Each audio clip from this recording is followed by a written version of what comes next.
live in love, not fear.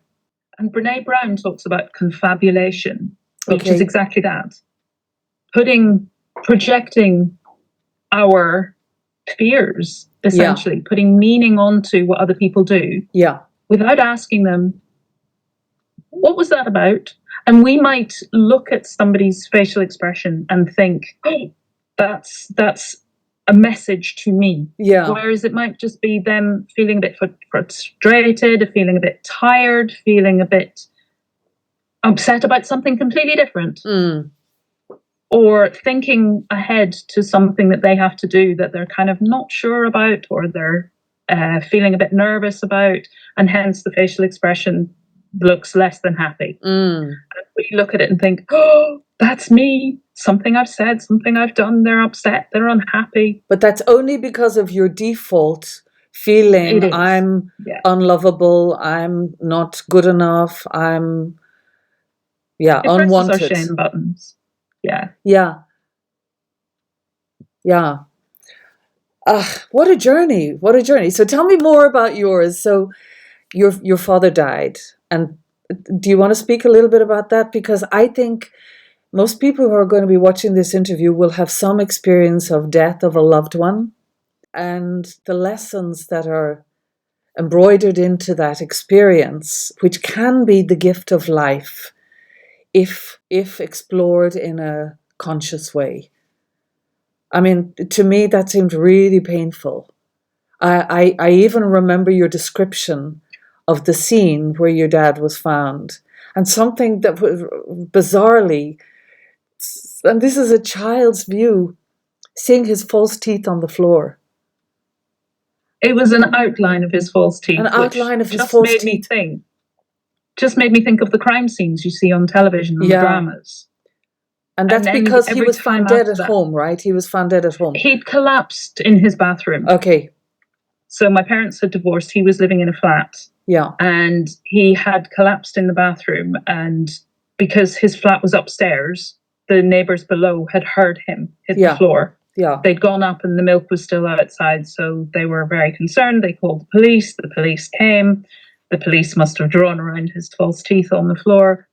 But then every time I saw that in police dramas afterwards, it's that thing of trauma where it just sticks in your head and it limits you in some way, or it closes in on you. So every time it took me back, every time I saw something that reminded me of that, it took me back, and it just made me kind of go into a freeze moment. And it made me pull in on myself.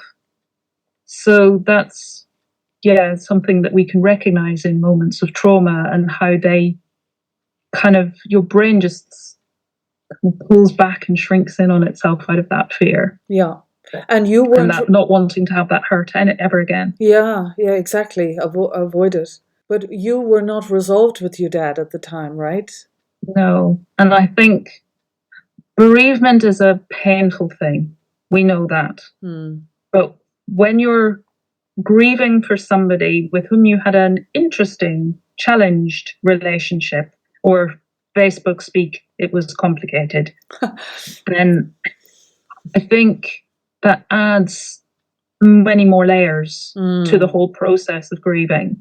And because I felt very alone in that process, I didn't feel that my brother was going through the same process, but then we didn't talk about it. So I don't really know. Again, it's confabulation. It was just me looking and projecting and assuming what others were thinking. But I felt that my mum and her family weren't on the process that I was on. I felt very much in my own process. I was the only one at that time I felt I was the only one at that time who was really connected and speaking with my dad. Okay. Even though I'd been out of the country when he actually died. So I wasn't there. So I felt bad about that. And we weren't really in connection with any of his family other than his mum. His sisters came to the funeral, but they didn't speak to us. And I don't understand that. Why not? Family dynamic. Wow. But the pain people cause to each other through ignorance, really, because it's not really intended. It's the wrong thinking and the lack of compassion for a child.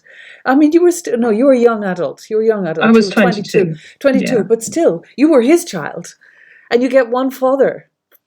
I don't understand that, but everybody locks themselves into their own prisons of their own perceptions. And so, I mean, I think what you were saying in the previous comment, you were talking about the power of the negative power, the disempowerment associated with taking things personally. So if you're going through life taking things personally, then you're subject to a lot of hurt and a lot of feeling like a victim, because you can't control how other people will behave ever, anytime. Yeah. And so if that's your paradigm for living, you're setting yourself up for suffering. I don't know if that felt hurtful to you at the time, but I don't think it was the deepest hurt. There was a lot more going on. Well, I certainly took it very, I guess personally is the word, but I took a lot of hurt out of that. Yeah. I felt very hurt by the fact that they didn't come over and speak to us. Yeah. Me, my mum, and my brother. And my grandmother, she would have been 92 at the time. She didn't go to the funeral. And she had 4 children. The first of them had already died, and then my dad died. So I completely understood that it was too much for her to go to the funeral. I did not, I wouldn't have expected her to be there in that sense, because I think it was just too painful for her to say goodbye to a second child.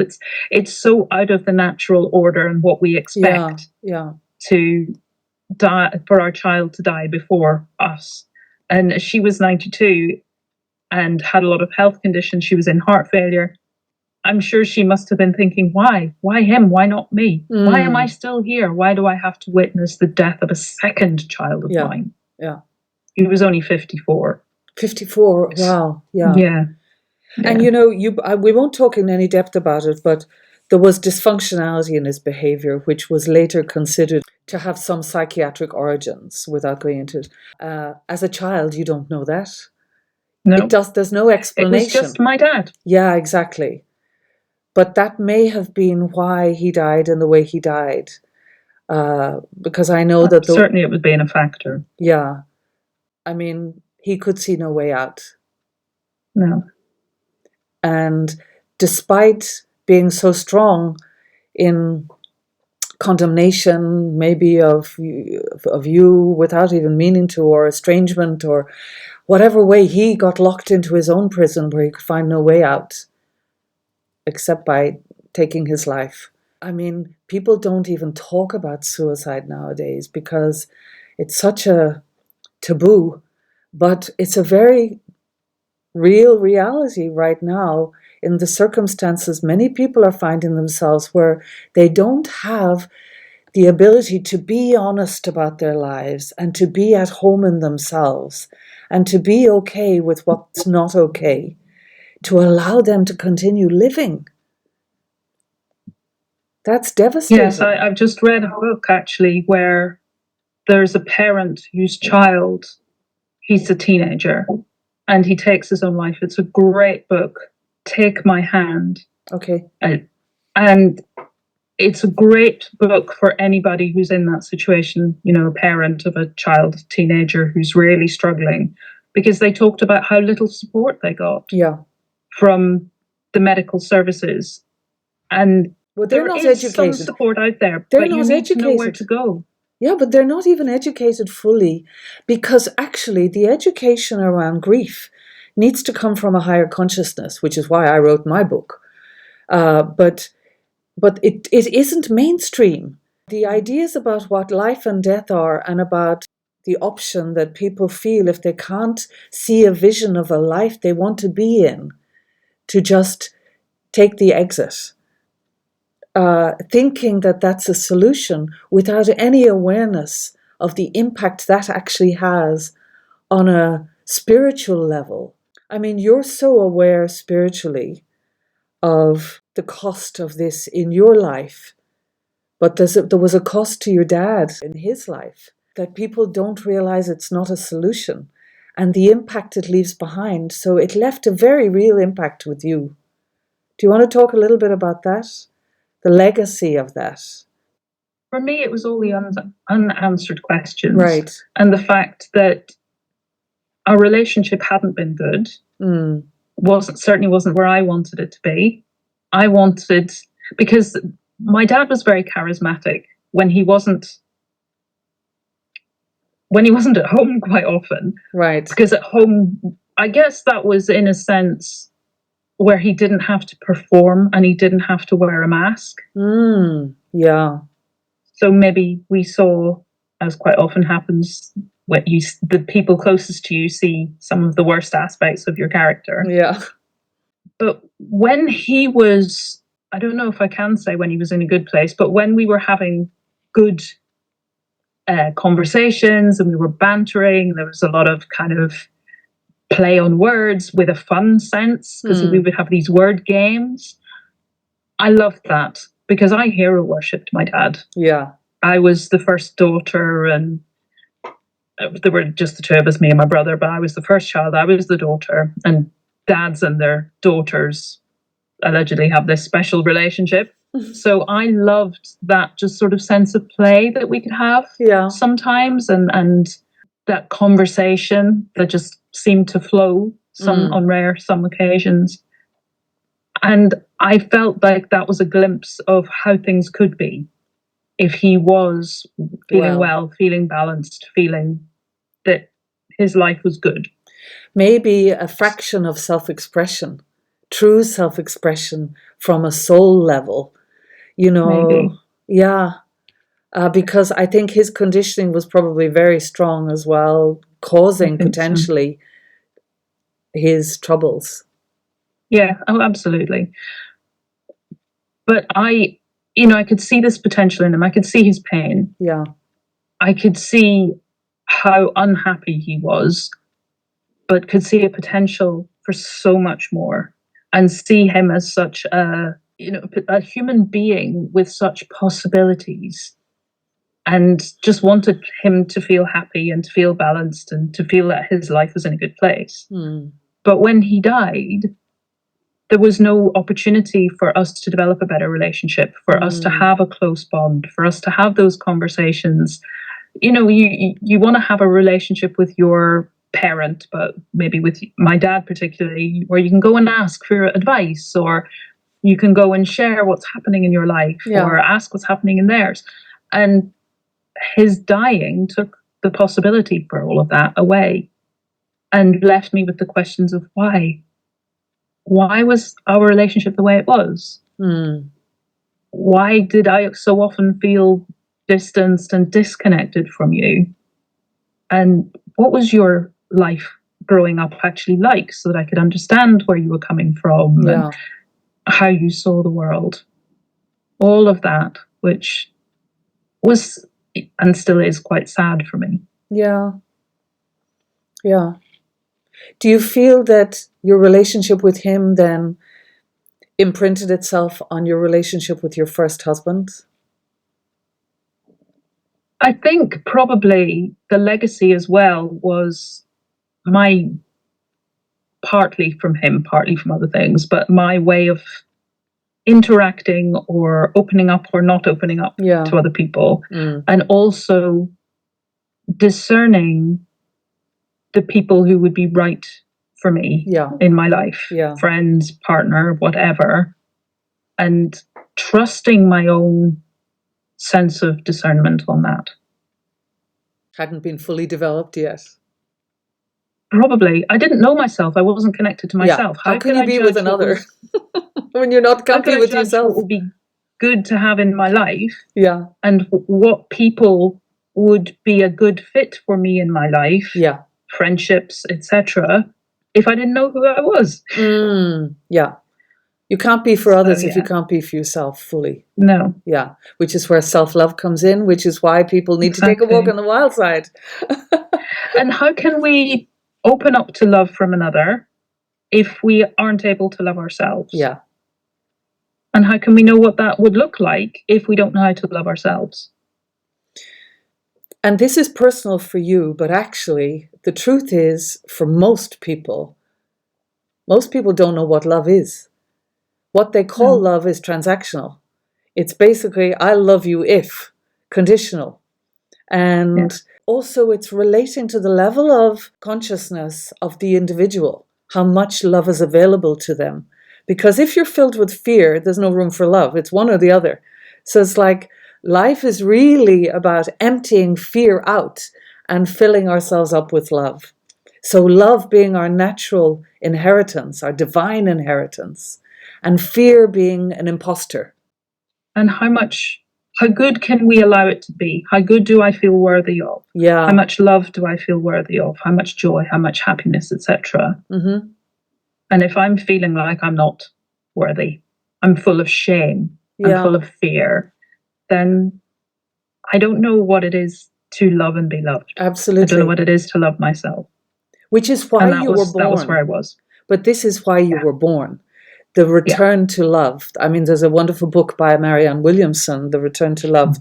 But it's really, that is the journey, return to love. Love is who we are, but we are not being who we are. We are being all the compensations for fear that we are not allowed to be who we are, that there isn't an agreement of safety in the world for being who you are. I mean, if you look at the journey of the material world that most people are making, they're kind of missing the whole point of life, kind of like really trying to win the game of life that is a false destination, where you achieve, it's about achievement and success from a material perspective, but the true journey of life is this journey to a destination of beingness, coming home to yourself, your true self. And that's what I think of as our purpose. Yes, absolutely. But we have this, and this is where I was talking about conditioning earlier, we have this sense that purpose needs to be something big. Yeah, no. I have to, like you said, success on the level of what the world defines as success. Yeah, in competition with others. Yeah. Not necessarily my definition of what would feel like true success for me. Yes. What would make me happy? What would make me feel safe, feel loved, feel in good balance, feel well, feel full of joy? Yeah. So when people ask me about my sense of purpose or what do I believe a sense of purpose is, for me it's to become more me, for you to become more you, for every single person to feel that they have the space, the time, the permission to explore what it means for them to be them. Yeah, but I would suggest to be me without the me. So me not being the identity, not being the body, not being the mind, but the true me, the inner self, which I know you had two terms for the self. What were they in the book? There was the absolute self and the relative self. Is that what you mean? Yeah. And this is from a course that I did right back when I started my journey. Yes. And it's based on a book by Andrew Cohen, The Evolutionary Enlightenment. Yeah. And within that course, we took a different stance. So we would stand in the relative self, we would stand in the absolute self. So when I was saying about perception and perspective, where are you looking from? And these are aspects, they're true aspects of ourselves. But we can look at the world as its relativity, and we live in a world of relativity. So we have day and night, we have the different seasons, we have light, we have dark, all of these things. It's a relative world, and we have a sense of time and chronology versus the absolute, which just is. It's outside of time and space. And in our absolute self, we just are. Yeah. We're not an age. We're not broken. Yeah. We just are. Actually, who we are is beyond labels. So all the labels exist in language, and language locks us into an identity that is not our truth. And that's where I bring in the concept of play. Right. We can, I love that. You're playing, when you're a child, you can play dress up, you can play different roles, you can be whatever you want to be. Yeah. So when I was a kid, it was quite often cowboys and Indians, and I always wanted to be a Native American. because I loved the way they lived close to nature. I loved the way they Wow. lived with animals, all of these things. So what do you want to be? What stance do you want to take? Where do you want to be experiencing life from? And you can play with it. You can be whatever you choose, and you can vary it and whatever. And so also I love to look at people I admire. Brene Brown being one, Marianne Williamson, you've just mentioned, being another, and think, well, what would my life be like in their shoes? Mm. How could I channel more Brene and be very, very aware of vulnerability, but not seeing it as a weakness, knowing that vulnerability is okay. I can be okay in my vulnerability, understanding shame in the way that she does, and not having that control me, but just be able to step back and look at it and explore it and understand it and dialogue with it and let dance it teach with me, it. because exactly. I can see you moving. All of these things have their own wisdom to share. I've got a quote in the book that I got from Gabor Mate, but he's quoting A.H. Almas, who says that our pain is our pain. It's there. It comes from the part of us that loves us most, that has no other way to share with us, to speak to us, to nudge us, than to be felt in that way. Mm. But what it's doing is going, here's a bit of wisdom for you. I've got something to share, and it's just for you, and it's to help you become you. So it's not something to fear. It's not something to shy away from. It's something to sit at the table with and just find how to converse, dialogue, share, open up to, explore, get curious, get compassionate, get that understanding. Wow, I cannot think of anybody who wouldn't benefit from that exploration. Seriously. I think you should be so proud of this book. Now listen, I want people who are watching this to have an awareness that while you're sharing your personal story, and it's a compelling story, which they will find themselves within, but you're also sharing practical exercises, practical resources. And I'm telling you, at 1:30 a.m, I was standing beside my computer as I was finishing the book. And I was standing at the computer doing my sway test. Tell people about the sway test. I love it. I'd never heard of that before. It's basically like kinesiology. It's muscle testing. Yeah. Because every single cell of our body knows. It knows what it needs. It knows our wisdom. It knows our true nature, the truth, our truth. So we can check things out with it, just as we would with kinesiology. Yeah. And with kinesiology, you're checking what makes you feel strong versus what takes away your strength. So there are tests like, can you separate your fingers? Can you push down on your arm? Yeah. But with the sway test, what you do is you stand with your feet hips width apart, and you see which way you sway. Yeah. You need to calibrate it first. So you need to set, like with a pendulum, what is your yes? Yes. So it might be forwards, it might be backwards, it might be to one side or the other. But you find out what is your yes and what is your no. So you asked a question, my name, or you had a statement, my name is Rumpelstiltskin, right? Yes, so that's obviously a no. If you want to find your yes, you use what is true for you. So I would use my name is Robyn. Yeah. And if I want to find my no, I will use a name that isn't mine, and I just use Rumpelstiltskin because I don't know many Rumpelstiltskins out there. Chances are that's going to be a no. And then you can start to, it's kind of questions, but you're framing them as a statement. So you, instead of saying, is it, you will say, it is. Affirmation. And then see, then you will see, do you sway yes? So that statement is true for you. Or if it's no, then that statement isn't true for you. So one thing I did was I closed my eyes. And you said, don't close your eyes. Does it not work if you close your eyes? It's a health and safety for keeping your eyes open. Because it did work. It did I work. tend to close my eyes as well, Yeah. just because it helps me to go within. Exactly. Same.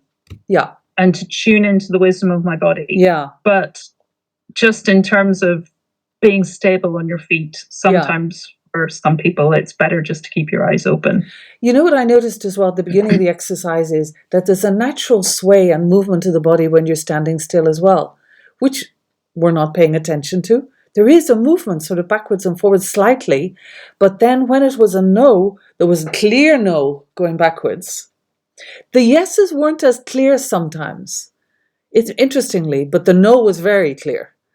So, and I was running a workshop on the weekend and using this sway test, and she was swaying backwards. Yeah, the person I was working with was swaying backwards before she'd finished the sentence. Oh, yeah. And I said, it's okay, because you're holding that intention in your head. It doesn't actually need the words. No, exactly. The words are more for our head brain. Yeah. But the heart brain and the gut brain don't need the words. So although you haven't finished speaking the sentence, your body already knows. Absolutely. So it's already responding. And that reminds me, you know Dr. David Hawkins, have you come across his work? Fabulous. He's now left the body. But he wrote books, Power versus Force, The Eye of the Eye, many great books. He did kinesiology as well. But now what was the point? I've linked a point and I've forgotten the link. He talked about kinesiology. Oh, yes. One of the exercises was that he would give a sealed envelope with a photograph to people to hold, just to hold. Now, the body knew what the energy of the photograph, even though the mind had no perception of what it was. So the body responded by being strong or being weak according to what was in that photograph, even though there was no conscious awareness of the photograph. So it's the same thing. The body and I can has I've done this wisdom. I've done this with pieces of paper. Okay. And I'll fold them up. Yeah. Or turn them over and have the pieces of paper looking similar on the other side so that I don't know which one's which. Yes. Once I've turned them over or folded them. And then you can use those. You can hold them, or you can swing a pendulum over them and just, is this a yes or a no? Is this a yes or no? Is this a good fit for me? Is this a good fit? Oh, wow, that's interesting. Yes. Again, a statement. This is a good fit for me. This is a good fit for me. And see what you get a yes on and what you get a no on. So this is intuition. This is tapping into your intuition, your body's wisdom beyond the thinking mind, so that you're getting a clear way forward without or the understanding. Double thinking, without the second guessing yourself. Second guessing. That's a great tool. Really great. And it also reminds me, you know, the work of Dr. Masaru Emoto and water. So people will need to look this up themselves, but because we can't get diverted too much. But even water has that knowing and that wisdom that if you put a piece of paper under a water jug with love on it, it changes the vibration of every single cell in every single atom, every single whatever it is, in molecule in the water. And then as we are based on water, the body, similarly, with the power of conscious intention, we can create that link to well-being and to healing and to conscious creation. And we're all energy. Yeah. Everything is energy. Even if it's something solid and that we don't think of as being alive, like a rock, it still has energy, it still has vibration. And the consciousness. Molecules in a rock that are solid still vibrate. Yeah. So, of course, we're picking up on that. And I said about we have a heart brain and a gut brain. And there's actually more electromagnetic activity from the heart than there is from the brain. If you think about it, that just blows my mind, because we're all aware of the chemicals and the little neurons firing and the electrical impulses that are thought and belief and all of these things going on in our brain. There's more in the heart. So, and that radiates out outside of our body. It goes out beyond that. It's measurable. It's not woo-woo. It's actually measurable. It's scientific. So we pick up on these things. We pick up on the energy of others. We pick up on the energy of a space. You can walk into a room and think, what's just happened in here? There's an atmosphere in here. Or, oh, what a beautiful calm room. We pick up on these things. But equally, what happened to previous members of our family or of our community is in their vibration, is in that vibration, and that's what we grew up in. So me growing up in Northern Ireland. Yeah. And again, because of water holds memories. Yeah. They're actually exploring if they can use that for like computer storage of memory. Oh, really? Yeah. But then if we are 70, 80% water, that memory could be passed down from previous generations. Yeah. Into the DNA, literally. Plugging into the DNA. Well, into the DNA, just into our cells. Yeah. Cellular memory. Yeah. Water memory within us. We now know that DNA is not pre-programmed and cemented into being, that it is subject to change, which is where consciousness can cause... And epigenetics. Exactly, yes. It can cause the profound shifts, paradigm shifts, which this exploration is basically opening a door to that inquiry. So I loved the sway test, and that's one of many exercises and resources that you provide. There are a few YouTube links to exercises you've already prepared, so people can discover those. But something else you mentioned which caught my eye was the body scan. Would you mind telling us about the body scan? What's that? It's a way of going within and checking in to how you're feeling. And I said before that the body is a very wise biological system, and it holds stuff for us. So if you do a body scan, you basically are working down from the top of your head through all of the parts of your body, checking in and just seeing, how are you feeling today? Are you holding any tension? Is there any pain? Do you have anything that you want to share with me? And it's not about labeling. So when I talk somebody through a body scan, I will say to them, it's not good or bad. It's not right or wrong. It just is. So just observe, just notice, take note of. And then if you do spot an area that's maybe feeling a little bit tight, feeling like it's holding a little bit of tension or restriction, then you can either pause the body scan and just sit with that, maybe even ask the body. And it's a thing called somatic journaling, that if you ask, say, is your neck, if your neck's feeling a bit tight or a bit stiff or a bit sore, you can just ask, what are you holding?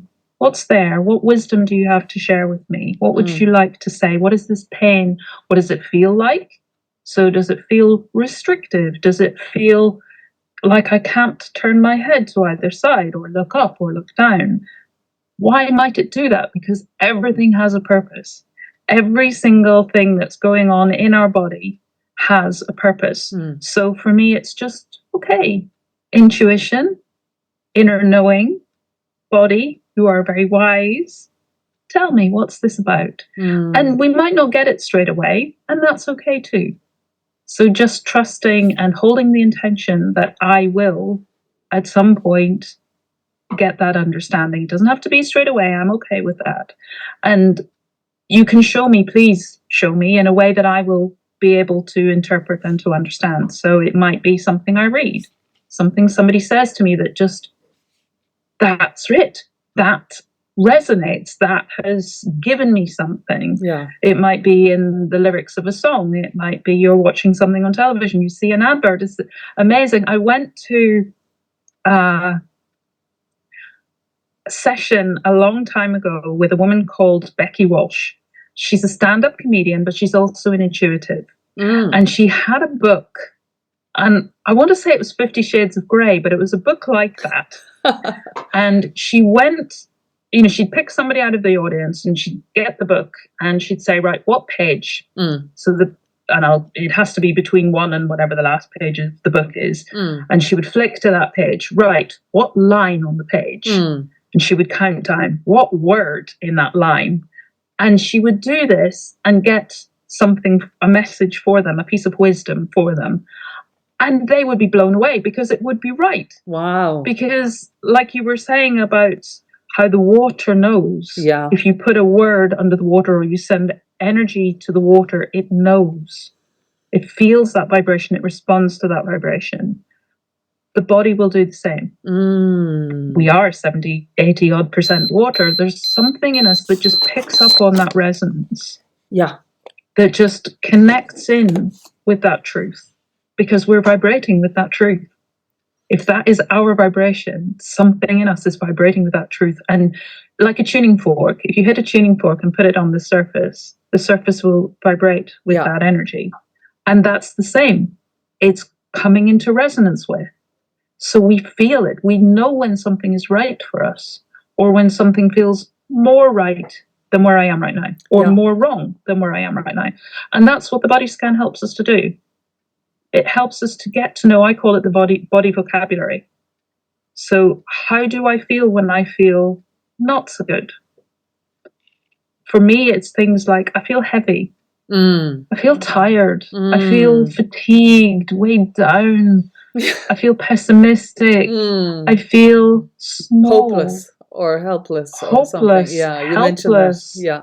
All of those things versus when I feel like I'm in flow, I feel like I'm lighter. The world is lighter. The colors are more vibrant and people look better. It feels like there's possibility and there's hope and there's potential and the world feels like it's expanding versus closing in on me. So when we do a body scan, we can notice, where am I feeling on that spectrum? Yeah. Am I feeling more to the closed, hopeless end? Or am I feeling more towards the yes, excited and possibilities and how, when I know what each of these feel like for me and I start to notice I'm going down that spectrum, how then, because I know where I want to go, I can start to navigate my way. Yeah. I know what it is that I can bring in that starts to just make me feel a little bit better and a little bit better and a little. I don't have to jump from here to there, A to B. I can just travel along. But again, the journey is the thing that teaches us, because I used to be one of the people who wanted somebody to come in, wave a magic wand, and everything would be as I wanted it to be. Yeah. But I know now that if I had been taken from where I was to living where I am in the country now, I wouldn't have coped. I wouldn't have had the tools because my mindset was still in the old way. Yeah. My mindset was still in victimhood. My mindset was in hopelessness and the past, projecting meaning, and people were against me and the world wasn't supporting me and all of these things. If I had been taken from there, still in that same mindset, to being where I am now, I wouldn't have been a good fit. Yeah. It would have all crumbled. So it's like a bridge. It's like a bridge, forming a bridge from the past back into presence. That's what it's sounding like, bringing you back into the present moment, because when you're taking an excursion into those negative, disempowering beliefs and feelings and experiences, you're going back into the past, costing us our presence. Yes, taking us away from our presence. Yeah. And in a way, your book, Take a Walk on the Wild Side, I think is a bridge to help people get out of the past into the present. And what we're talking about is the untapped, exquisite, extraordinary, priceless, immeasurable possibility of expansion in consciousness when we actually just leave the past behind and get into presence. And I see your book as helping people with that. And not just the past, because they say if we're feeling depressed, we're in the past. Right. If we're feeling anxious, we're in the future. We're projecting. Yeah, yes. We're putting those fears out into the world. Yeah, exactly. So it's coming back from either of those into center, into groundedness, into knowingness. Yeah. Because we actually are. I love, you brought up Marianne Williamson earlier, but she has a fantastic quote about, it's not our light, it's not our darkness we're afraid of, our shadow, it's our light. Yeah. Because with great power comes great responsibility. Yeah. And if we own our light, we are called to step into that light. Yeah. And that's scary. That's vulnerable. That's putting ourselves out there. And if you grew up in the time that I grew up in, you probably have been told, ego, not good. Don't be proud. Pride comes before a fall. All of those things. And who do you think you are? Who do you think you are? Right? Yeah, and the whole then imposter syndrome that can come up. Mm. But actually, as Marianne says, who are we to play small? Mm. We are created to be who we are. Yeah. We have unique gifts. If we hide our light under a bushel, if we play small, how do those gifts come to the world? Only I can bring my gifts in the way that I bring them. Only you can bring your gifts in the way that you bring them. So if we play small, they're not going to come in the way that the world needs them. And it's also about being rather than doing. So when you think about bringing gifts, nowadays people often think your gifts are your achievements in life. But actually, we are the gift. Us being us is the gift. That's it. It's enough. And from then on, whatever happens is the bonus. Right? And it's not necessarily that we are doing anything. We are being our gift, and then our gift can be used. Exactly. Can be a part of the whole. Yeah. It's a jigsaw puzzle. We each have a role to play. And like a jigsaw puzzle, if I'm not there, there's a hole in it. Yeah. There's a gap. There's something missing. Ditto for everybody. Yeah, and this is where... I'm sorry, Robyn, go ahead. just to say that if we can be the brightest picture, the colors that are vivid, then we add to the picture and we complete the picture when we come together in that way. Yeah. And this is where, in a way, the idea of separation and this insanity of focusing on our uniqueness and our specialness, or needing to be special in some way, or that which is coming from a default denial of our divine perfection as embodiments of love. In a way, we are seeking on the outside for something which we already are. And so therefore we're on an excursion in life, avoiding living in truth. And only when we live in truth can we allow others to live in truth. And can we together end the separation into oneness, experiencing oneness. And that's the kind of, I love paradoxes as well. It is a paradox. And that's the paradox that we are seeking. There's something in us that kind of, the ego that needs to be special, but we already are. Yeah. But we're just trying to do the things that will make us special rather than just... Yeah. But I just am. Yeah. Because I'm here. I'm a creation. And I love the story that you're talks God's about... divine creation. You're not, it didn't happen by chance. You're made to measure, choreographed. Over millennia. We were brought together. We are stardust. We are literally stardust. And it's not random. Again, I think everything has a purpose. Absolutely. So each of us, in our own unique individualness, we were created for a purpose. And we might not fully understand that, but that doesn't matter. When we can just be it, it'll happen. And we will fulfill why we're here. But it's getting all of the other stuff out of the way, the baggage that life has thrown at us, society has thrown at us, because we have been off balance. But we were programmed to be off balance as well. There's a cultural, societal programming as well, which has served because it allows us to make the journey from what we are not to what we are. And I mean, can you imagine? Just imagine if the whole world was to read your book, and everybody was to increase their claiming the inheritance of their divine potential and being love in the world. Imagine if each person showed up as love. I mean, look at the world we're in right now. Is that not the solution? Is that not the medicine that we all need in our own little microcosms to then benefit the macrocosm? And I wish that this stuff was taught at school.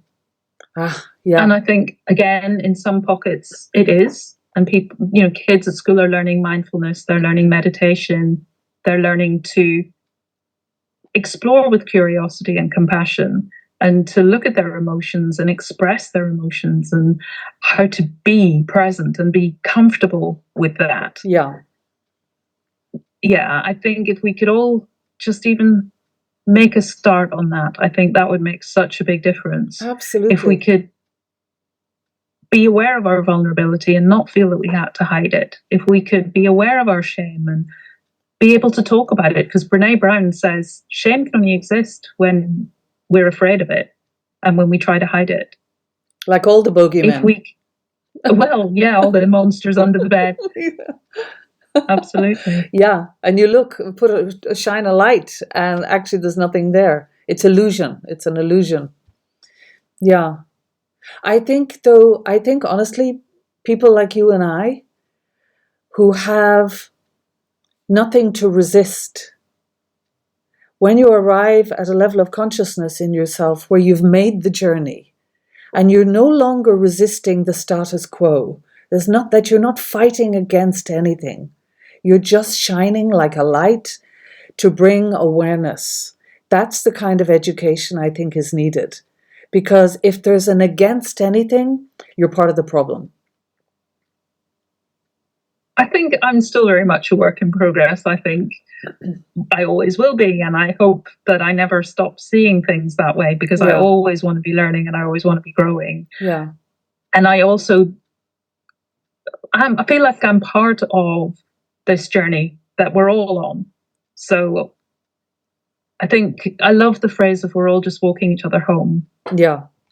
Because I think it is very much about how do we explore this vulnerability, and we explore the shame, and we explore all of the humanity that unites us. Because in doing that, we can have that sense of safety, give ourselves permission, be compassionate, and start to really feel that we're at home in ourselves. And I think it was Brene Brown who talked about a quote from Maya Angelou that was talking about when we realize that we don't belong anywhere, we belong everywhere. Yeah, that's a big one. Because that we all feel we have this need to belong, and we are social beings, and it's important for us to connect. We have a drive for that.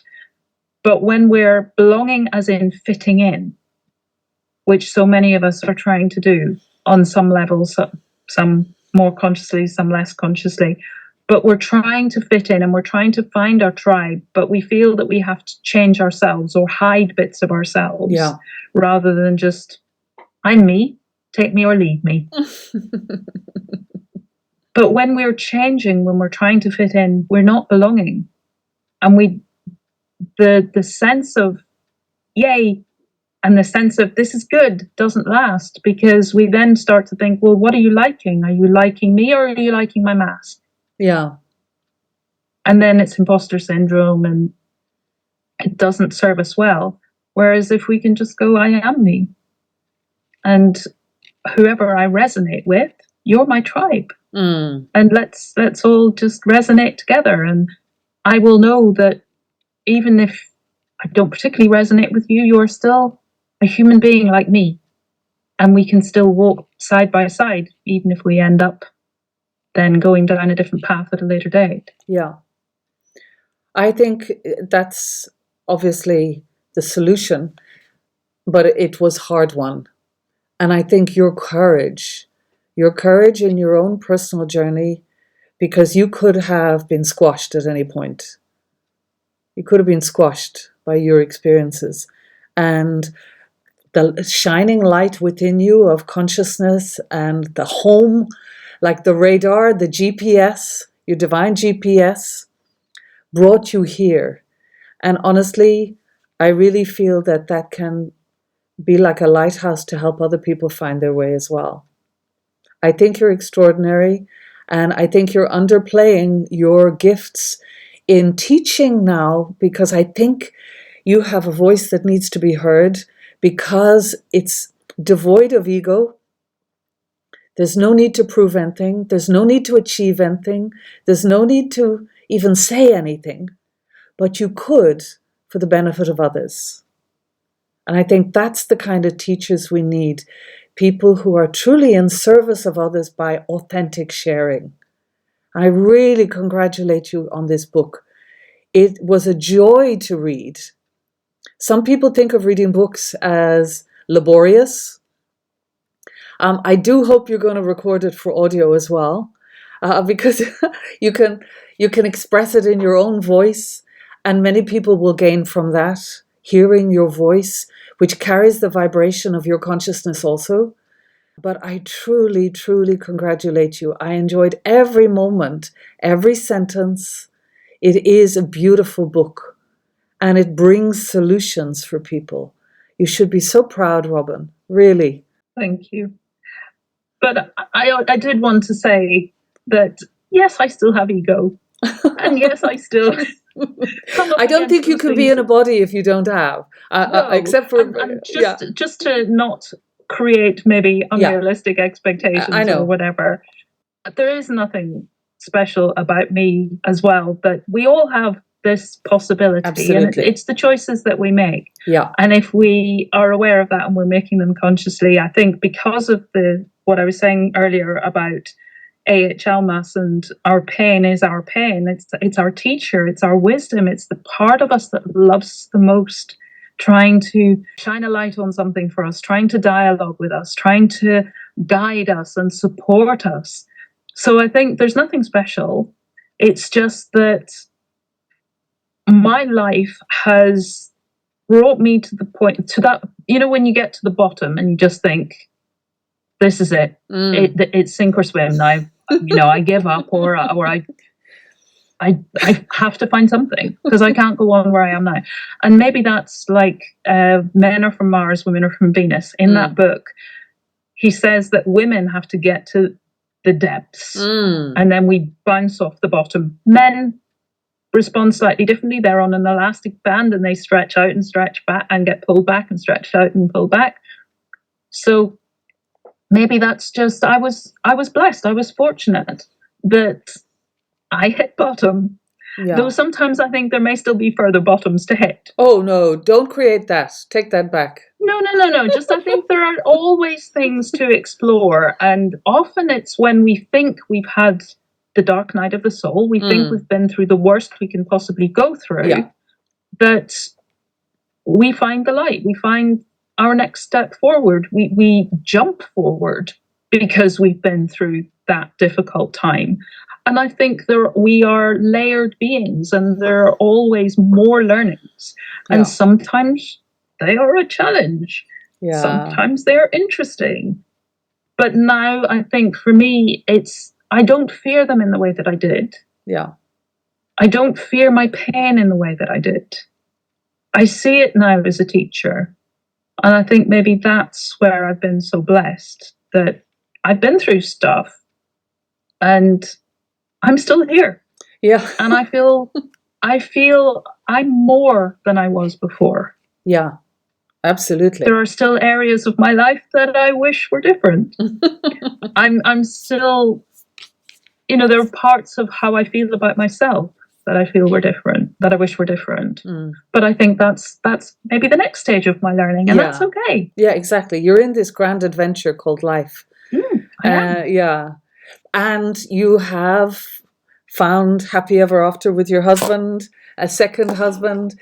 You have your wonderful work with Equenergy. When I heard that that title, that your business, Equenergy, I thought it was to do with equine energy and the work you do with horses, because I know you found home in Wales and you trained in healing both for horses and for humans.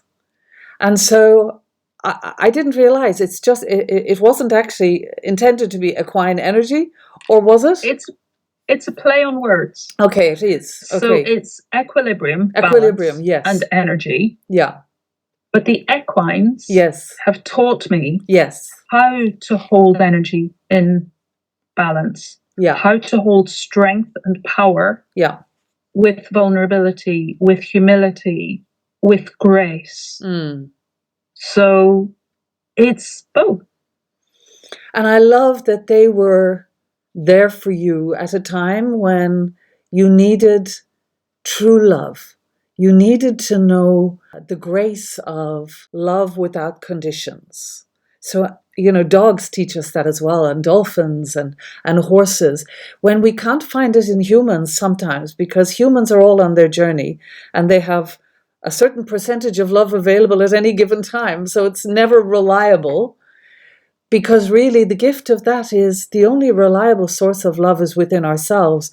But the animals and nature can bring us back to that well within us, the well in wellness, the well of love within us. Absolutely.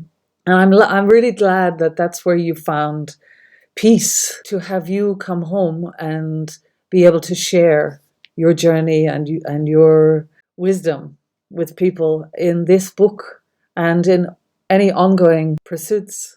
I really want to thank you for taking time to be with me today. I've loved every minute of this.